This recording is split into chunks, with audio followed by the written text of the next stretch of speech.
A graça do nosso Senhor Jesus Cristo, o amor de Deus e a companhia do Espírito Santo estejam conosco neste momento. Amém. Eu quero convidá-los a imaginar a seguinte situação. Todos nós aqui somos contratados por uma empresa para desempenhar uma mesma função. O trabalho é exatamente o mesmo. A única diferença é a carga horária dos funcionários. Alguns de nós trabalharão 8 horas por dia, outros 6 horas, ainda outros 4 horas e, por fim, alguns trabalharão apenas 2 horas por dia. E o detalhe, todos receberão o mesmo salário. Aqueles que trabalham 8 horas e também aqueles que trabalham 2 horas. É justo isso? Eu acho que não. Alguém se submeteria a um trabalho como esses?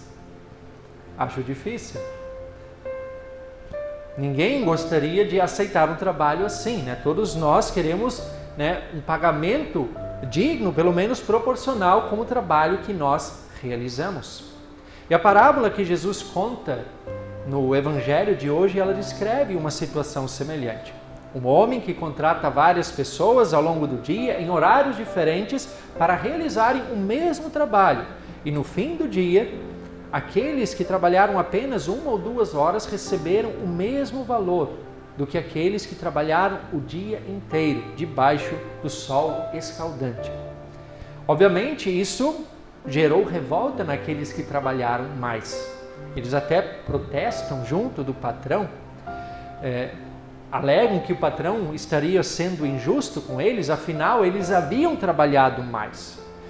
É verdade que o texto nos mostra que eles concordaram com o pagamento, então eles não tinham muito o que argumentar, porque eles tinham concordado em receber 1 denário, que era um valor justo por um dia de trabalho. Mas os que trabalharam apenas 1 ou 2 horas também receberam esse valor, Mas temos que admitir que essa reclamação daqueles que receberam o mesmo valor daqueles que trabalharam pouco, ela é justa. No nosso senso humano de justiça, a reclamação deles tem fundamento, tem sentido.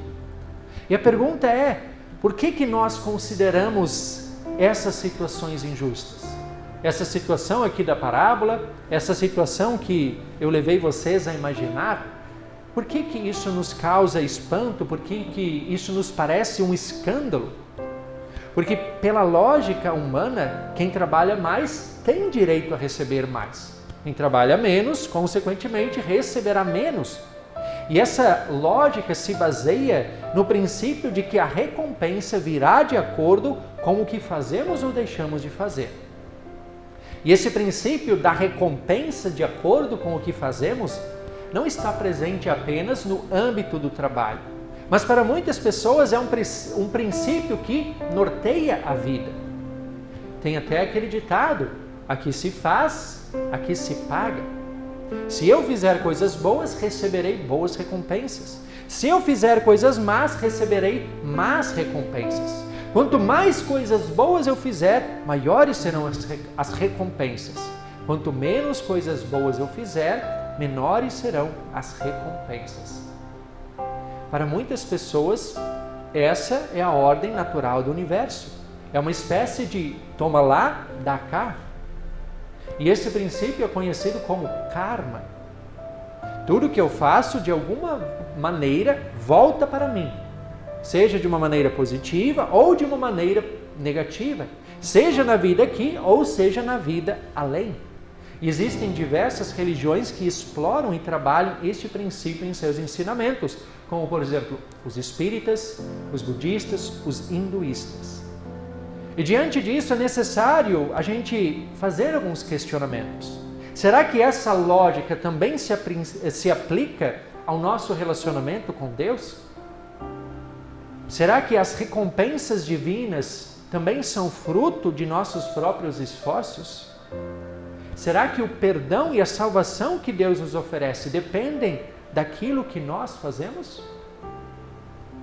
Muitas pessoas acham que elas são aceitas por Deus por causa daquilo que elas fazem. Seja fazendo coisas pela igreja ou na igreja, seja ajudando outras pessoas, principalmente pessoas necessitadas, seja fazendo o bem pela sociedade, o bem na sociedade. A lógica é a seguinte: quanto mais coisas boas eu fizer, maiores serão os meus direitos à recompensa divina, como se fosse uma espécie de troca. Fazemos coisas boas e Deus tem o dever de nos recompensar, tanto aqui como na eternidade. Mas será que é assim que as coisas funcionam? Será que é assim que se estabelece o nosso relacionamento com Deus? Será que é por causa das coisas boas que fazemos que Deus nos recompensa? Que Deus nos perdoa? Que Deus nos aceita como seus filhos? Era mais ou menos isso que se dizia na época de Lutero. Quanto mais coisas boas você fizer, melhor estará a sua situação diante de Deus. E se dizia ainda que a melhor maneira de alcançar o favor de Deus era se isolar dentro de um mosteiro ou dentro de um convento. Se afastar do mundo e se trancar num convento ou mosteiro. E foi justamente por isso que Lutero decidiu tornar-se um monge. Posteriormente, um padre. Lutero, ele achava que lá no mosteiro ele encontraria paz com Deus. Que lá ele estaria fazendo todo o possível para alcançar as recompensas divinas. E Lutero, ele fez de fato todo o possível. Ele foi um monge exemplar, um padre exemplar. Ele seguia tudo à risca, nos mínimos detalhes. O problema é que mesmo assim, mesmo diante de todo o seu esforço para agradar a Deus, ele ainda assim não encontrou a tão esperada paz. A sensação dele era de que sempre ainda estava faltando alguma coisa.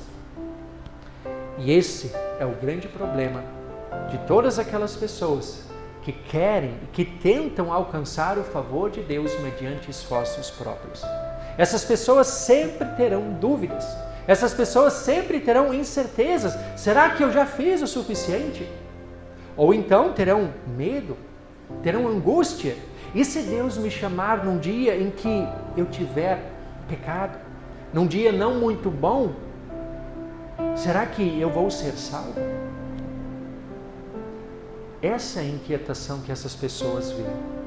E nós precisamos reconhecer que por mais que nos esforcemos, sempre haverá fracassos. Ninguém jamais terá uma vida plenamente perfeita. E por esse motivo, procurar recompensas divinas através dos nossos próprios esforços jamais nos trará plena paz com Deus.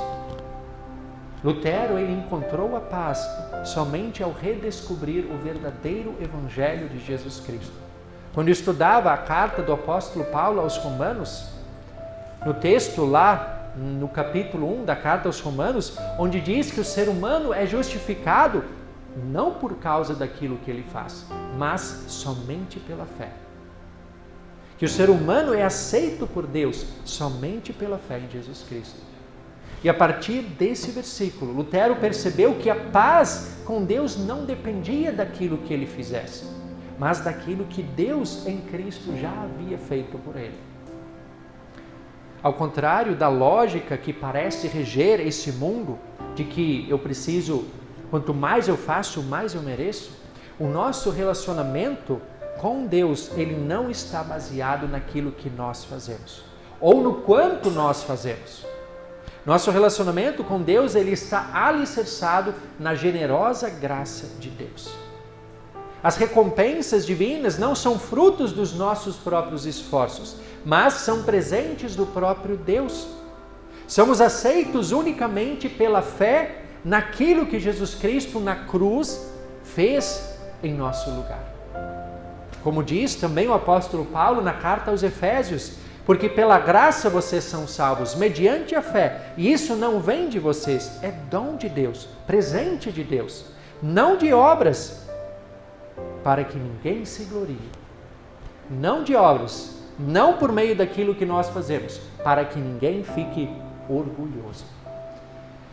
Percebam que o texto ele não apenas deixa claro que a salvação é por graça, é um presente, mediante a fé, em Cristo nos é concedido, mas ainda o apóstolo observa que a salvação não é por obras, por causa daquilo que nós fazemos, para que ninguém se glorie, ou seja, para que ninguém fique orgulhoso. E isso é importante. Isso se aplica ao texto do nosso Evangelho, bem como ao nosso senso de que merecemos uma recompensa de acordo com o que fazemos. Essa ideia, esse conceito, esse princípio pode até fazer muito sentido nas coisas deste mundo, de fato faz todo sentido, mas não se aplica ao nosso relacionamento com Deus. Se fosse pelo que nós fazemos, certamente alguns se orgulhariam diante dos outros, reivindicariam uma condição melhor ou superior. E esse foi o erro dos fariseus na época de Jesus.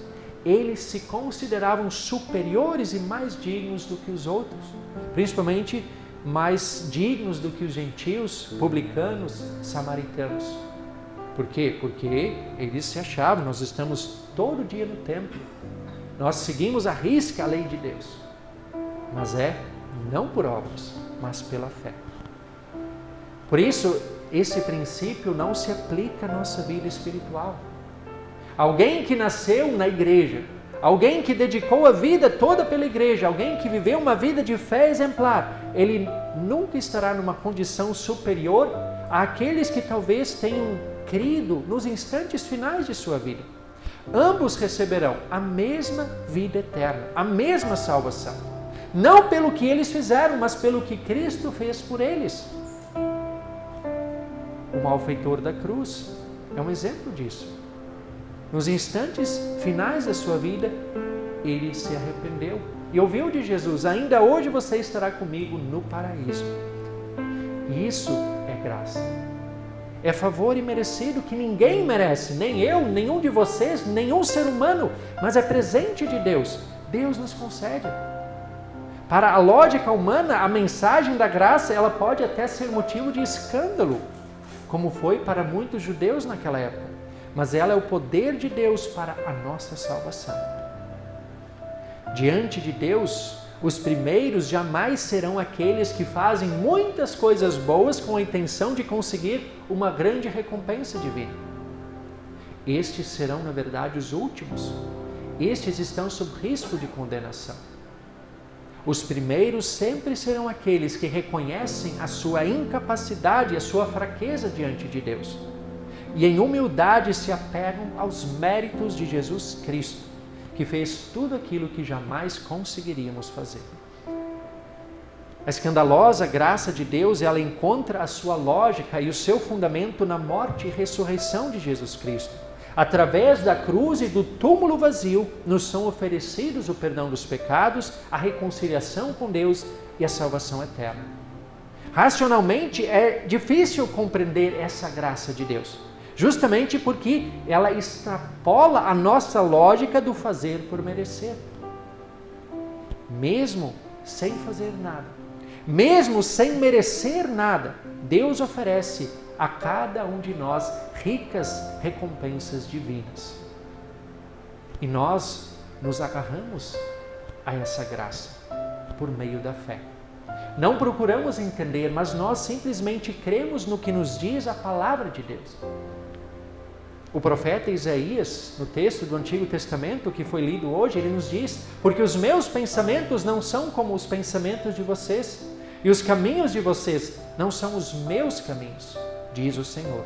Porque assim como os céus estão mais altos do que a terra, assim os meus caminhos são mais altos do que os caminhos de vocês, e os meus pensamentos são mais altos do que os pensamentos de vocês. Ao contrário do que nós pensamos que seria o justo e o correto, o próprio Deus, sabendo das nossas fraquezas, das nossas limitações, Ele decidiu nos aceitar, nos perdoar e salvar por graça, sem fazermos nada, sem merecermos nada, sem sermos dignos de qualquer recompensa que seja. A justiça de Deus, ela está muito acima da nossa lógica, muito acima da nossa razão, muito acima do nosso senso de justiça, que é falho. Nós somos limitados, nossos pensamentos são limitados. Deus está muito acima disso. E que bom que seja assim. É justamente essa graça, que pode até parecer escandalosa, que pode parecer irracional, que pode extrapolar a nossa lógica humana, é justamente essa graça que agora nos serve de motivação para o trabalho na igreja, para ajudarmos os necessitados, para cuidarmos uns dos outros, seja na família, na igreja, na sociedade, para fazer o bem no mundo em que vivemos. Sim, nós vamos fazer coisas boas, e muitas coisas boas, tantas quantas nós pudermos, não mais para receber alguma recompensa, porque ela já é nossa, Cristo garantiu, mas nós vamos fazê-la em resposta, em gratidão ao imenso amor de Deus, que Ele nos demonstra através de sua graça. Graça escandalosa muitas vezes, mas que é uma graça maravilhosa. Motivados por essa graça, façamos o melhor que pudermos, sem cobranças, sem medo, sem constrangimentos, sem pressão, mas com o coração alegre e agradecido. Sirvamos uns aos outros em amor, sem esperar algo em troca, nada. É o que se espera de nós como cristãos. Assim estaremos testemunhando com nossa própria vida, para as pessoas ao nosso redor, essa maravilhosa graça do nosso Deus. O Espírito Santo de Deus, Ele está do nosso lado, Ele nos ajuda e Ele nos capacita. Não tenham dúvida disso. Por amor de Jesus Cristo. Amém.